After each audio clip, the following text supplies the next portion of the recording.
Vrei să ne spui cu ce te ocupi? Preferi să nu. Opa! Ai un job? Hai să o luăm așa. Ai un job. Ok. E la stat. Da? Deci ești liberat. Felicitări. Ok. Poliție? Da? Mamă, cum te-a mirosit. Cum te-a mirosit. Simțeam așa, miros de hârtie de aia, de amenzi, era acolo. Noi ne știm între noi, frate, noi ne știm. Ce ramura poliției? Investigații criminale! Oh my god, toate fetele sunt, mamă, seriale cu băiatul ăsta!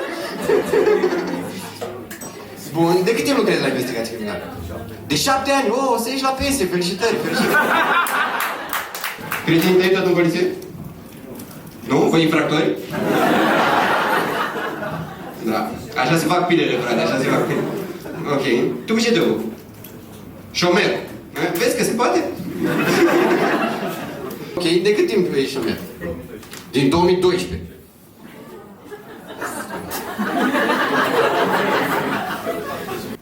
Fetelor, ce zodie credeți că e băiatul ăsta care este la investigații criminale? Nu e treaba lor? Tu ești prietena lui? Tu ești prietena lui, nu? Ok. Băieți, cu ce echipă credeți că ține băiatul ăsta? Nu e treaba ei. Nu e treaba ei. Așa m-a dus Sara.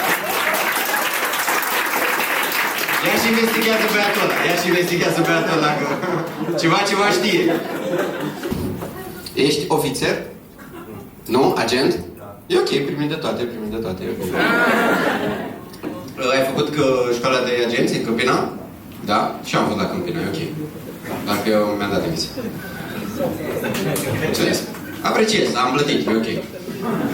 Da, trebuie să plătești demisia la poliție, nu știu dacă știați chestia asta. Da? Da. Vă spun de ce, poate sunteți curioși. Când dai la poliție, semnezi hârtii. Noi nu știm să citim, dar îți dă niște hârtii acolo, că ai intrat la școală. Și, mamă, dau autografe, ești nebun, sigur că da.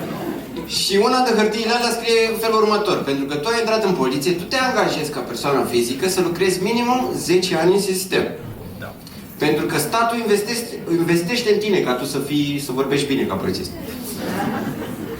Da. Și dacă îți dai demisia până în 10 ani, tu trebuie să plătești suma aia. Cât? Am plătit mult. Eu am scăpat cumva destul de ieftin pentru că ți se scade de la an la an. Știi? Adică dacă lucrezi 9 ani, o să plătești diferența de un an. Eu am lucrat 5 ani și am plătit undeva la 2000 de euro. Și da, a fost mult, pentru că eu aveam, toți banii mei aveam 2000 de euro. Dar uite-mă acum, frate, sărac, dar fericit.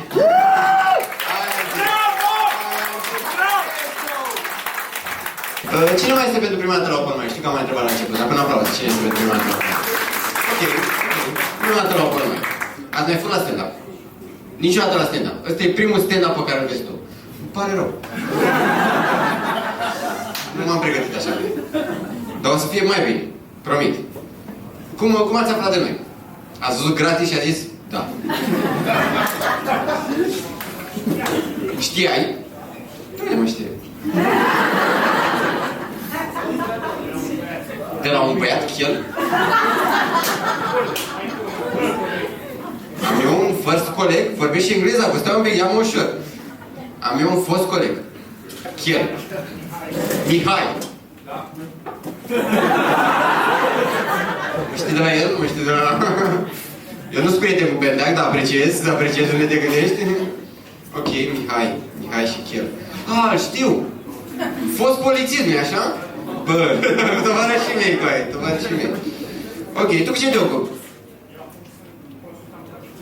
Consultat protecția muncii și părere pietone?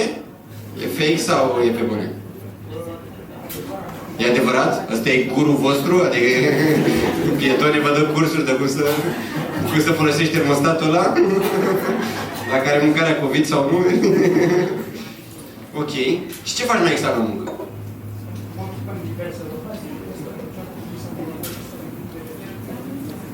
Ok, deci te duci în mai multe locații și le spui, bă, asta e ok, asta nu e ok, nu...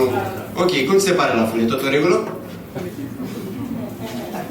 Ai ezitat un pic, ai ezitat în bula mea, ai venit pe Moca. Nu ți-am cerut bani. Bei o cola cu fata asta împreună.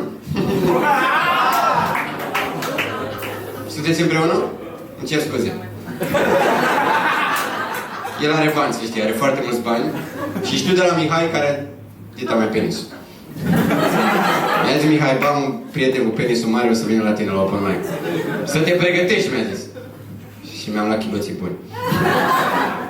De cât timp sunteți împreună? 4 ani? Ok, se vede entuziasmul. Cum v-ați cunoscut? S-a vorbit chestia asta voi? S-a vorbit. Ok. Când v-ați certat prima dată? Hai să vedem așa, hai să vedem... Aseară a fost prima dată când v-ați certat? A fost ultima dată când v-ați certat, ok. Care a fost motivul? Ai zis că vrea să mă bulească sau care e faza? Ai fost geloasă? Fost geloasă pe mine?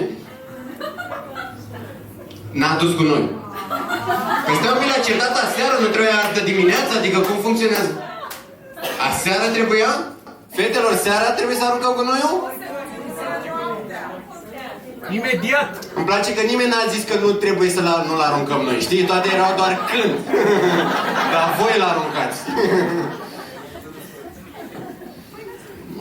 Ok. De cât timp era cu noi ăla? Hai să vedem așa, de cât timp... Da? Și tu cu aia de la protecția... Era treaba ta, băi! Până la mea, de acasă sunt liber. Muncesc destul. Îmi pare rău, frate, dar e ok. Știi cum e. Munca e muncă. Tu cu ce te ocupi? Fizioterapeut. Ok, deci faci terapie fizică? Sunt și deștept, am uitat să vă zic. Da-i mă în stat de poliție. Scuze.